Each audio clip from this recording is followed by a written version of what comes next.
We will now look at skeletal muscle metabolism.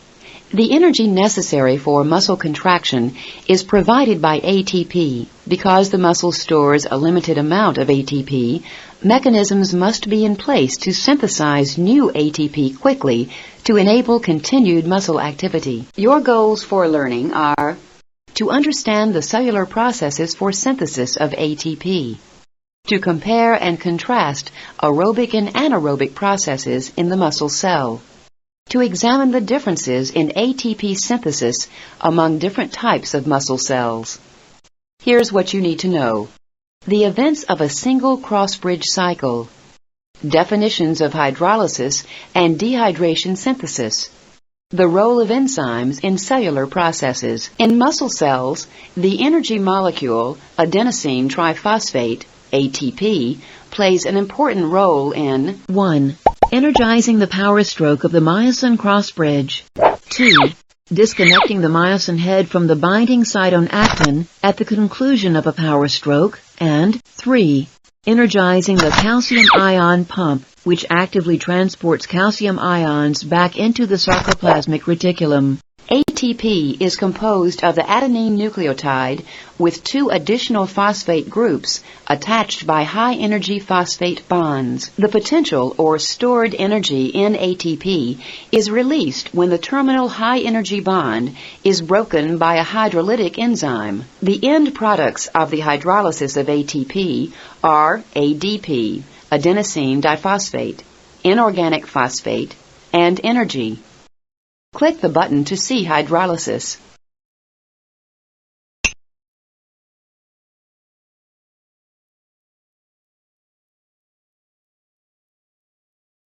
The end products of ATP hydrolysis are not discarded as waste, but can be recombined to form a new ATP molecule. When ATP is formed by dehydration synthesis, it's like money in the bank. In fact, ATP is often called energy currency. When muscle cells hydrolyze ATP, energy is released and, like currency, can be spent for moving myofilaments and transporting ions.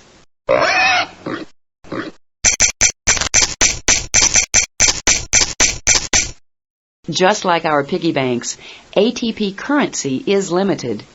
Muscle cells have only enough ATP to last for a few seconds during an active contraction period. Click the muscle cell to begin contraction and spend the ATP energy currency. Now that the ATP supply has diminished, let's look at how ATP is regenerated. When ATP supplies are low, muscle cells use 3 processes to synthesize additional ATP. 1. Hydrolysis of creatine phosphate. 2. Glycolysis. And 3. The Krebs cycle, also called the citric acid cycle, and oxidative phosphorylation. Creatine phosphate, an energy storage molecule, is the immediate source of energy for rebuilding ATP.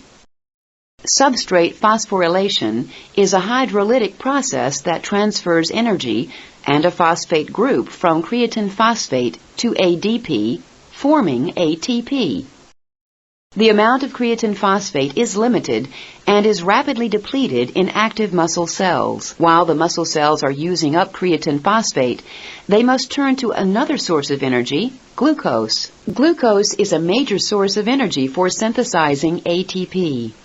Glucose is available to muscles from 2 different sources. 1. Glucose enters the muscle cell directly from the blood. 2. Glucose is produced by hydrolysis of glycogen stored in the muscle cell. Glucose is broken down in a process called glycolysis. The end products of glycolysis include 2 ATP molecules and pyruvic acid. Pyruvic acid can follow one of 2 metabolic pathways. In the absence of oxygen, pyruvic acid is converted into lactic acid. Lactic acid is the end product of the anaerobic pathway. During continued anaerobic conditions, excess lactic acid builds up rapidly, bringing about muscle fatigue. To avoid muscle fatigue, oxygen is needed. Oxygen is available to muscle cells from 2 different sources. 1. Oxygen enters the muscle cell directly from the blood. 2. Oxygen is stored in myoglobin, an oxygen-binding protein that is abundant in certain types of muscle cells. To see the aerobic pathway that takes place when oxygen is present, when oxygen is present, the aerobic pathway will proceed, that is, the Krebs cycle and oxidative phosphorylation. Pyruvic acid is converted into acetyl-CoA, which enters the Krebs cycle in a mitochondrion. Energy is transferred to ATP in the process of oxidative phosphorylation. The end products of the aerobic pathway are carbon dioxide, water, and 36 molecules of ATP per molecule of glucose. The total energy harvest from glycolysis, the Krebs cycle, and oxidative phosphorylation is 38 ATP molecules for each glucose molecule metabolized. Although not shown here, the metabolism of lipids and proteins can also be used to synthesize ATP. The immediate source of energy for synthesizing ATP comes from creatine phosphate. The second source of energy for ATP synthesis comes from glycogen and glucose during the process called glycolysis. The end products of glycolysis are 2 ATP molecules and pyruvic acid. If oxygen is not available, pyruvic acid is converted to lactic acid in the anaerobic pathway. In the presence of oxygen, the aerobic pathway takes place. Pyruvic acid is converted into acetyl-CoA, which enters the Krebs cycle.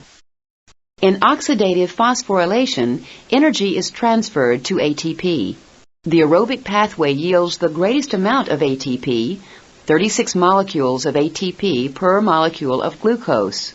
Byproducts of the aerobic process include water and carbon dioxide. Recall that ATP is used by the muscle cell for the power stroke of the cross bridge, for disconnecting the myosin head from the binding site on actin, and for transporting calcium ions back into the sarcoplasmic reticulum. The mechanisms that produce ATP can be compared to a cellular factory. We have now examined the 3 processes for synthesizing ATP: hydrolysis of creatine phosphate, glycolysis, and the Krebs cycle and oxidative phosphorylation. Which process produces the most ATP? Click each box to check your answer.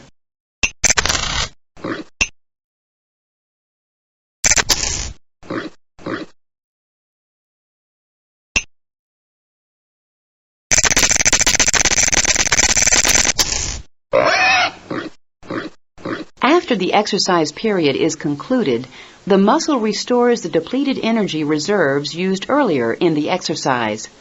These processes are usually referred to as repaying the oxygen debt.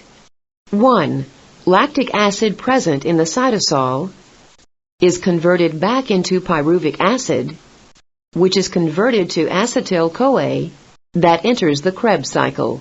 Aerobic respiration produces ATP, water, and carbon dioxide. 2. The ATP is used to rephosphorylate creatine into creatine phosphate. 3. Glycogen is synthesized from glucose molecules. 4. Additional oxygen rebinds to myoglobin. Because our bodies use muscles for a wide range of activities, different types of muscle fibers use different methods of synthesizing ATP, which are reflected in their cellular structure. This cross-section of skeletal muscle shows 2 major types of muscle cells: white muscle fibers and red muscle fibers, which differ in size and coloration. These structural differences relate to their method of metabolism, as we'll see on the following pages. White muscle fibers are large in diameter and light in color due to reduced or absent myoglobin. These types of muscle cells are generally surrounded by only a few capillaries and have relatively few mitochondria. However, they have a high glycogen content. Given these characteristics, would you expect white muscle fibers to synthesize ATP mainly by glycolysis or by the Krebs cycle and oxidative phosphorylation? Click the appropriate button. Correct. White muscle fibers mainly use glycolysis to synthesize ATP. Since these cells have little myoglobin and few capillaries, only a small amount of oxygen is available for metabolism. Recall that glycolysis does not require oxygen, but the Krebs cycle and oxidative phosphorylation do. Having relatively few mitochondria, these cells lack the cellular machinery, as well as the oxygen supply, for carrying out adequate aerobic respiration. However, with their high glycogen content, they have a ready supply of glucose for glycolysis. Muscles with many white muscle fibers are well suited for activities requiring power and speed for a short duration. White muscle fibers mainly use glycolysis, which synthesizes ATP quickly. Their rapid cross-bridge cycling results in fast contractions. Therefore, white muscle fibers are also called fast-twitch glycolytic fibers. White muscle fibers are powerful due to their large numbers of myofilaments, as indicated by their large diameter. However, they fatigue rapidly because of the buildup of lactic acid from the anaerobic pathway and the depletion of glycogen, the glucose storage molecule. Click the thigh muscles for a demonstration of a power activity.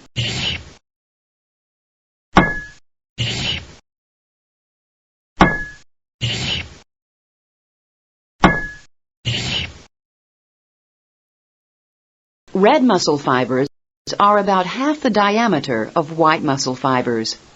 They are dark red in color due to their large quantity of myoglobin.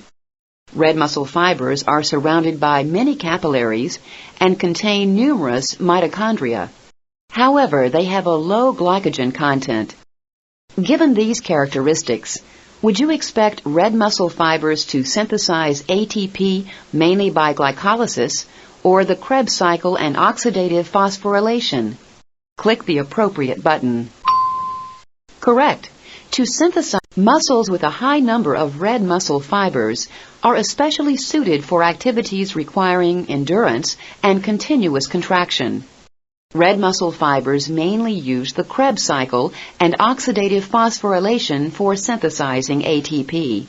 Also, cross-bridge cycling occurs relatively slowly in these cells.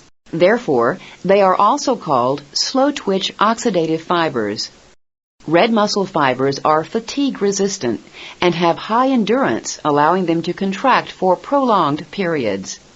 For instance, the muscles used for body posture, such as the back muscles, have a higher percentage of red muscle fibers.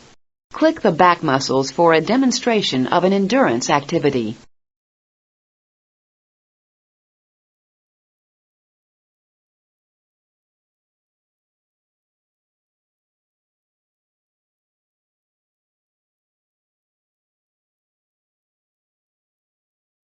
All muscles contain a mixture of fiber types. However, among individuals, the same muscle can vary in its proportion of fiber types. Among athletes, there can be a dramatic difference in the proportion of white and red fibers in the same muscle. Here, we see that the sprinter has more white, fast-twitch, fatigue-prone fibers in his leg muscle as compared to the predominantly red, slow-twitch, fatigue-resistant fibers of the long-distance runner. Here's a summary of what we've covered. ATP must be synthesized in muscle cells to replace the ATP used for muscle contraction. ATP is synthesized by hydrolysis of creatine phosphate, glycolysis, and the Krebs cycle and oxidative phosphorylation. White muscle fibers mainly use glycolysis for synthesizing ATP. These fibers are quick and powerful, but fatigue rapidly. Red muscle fibers mainly use the Krebs cycle and oxidative phosphorylation for synthesizing ATP. These fibers are fatigue resistant and have high endurance.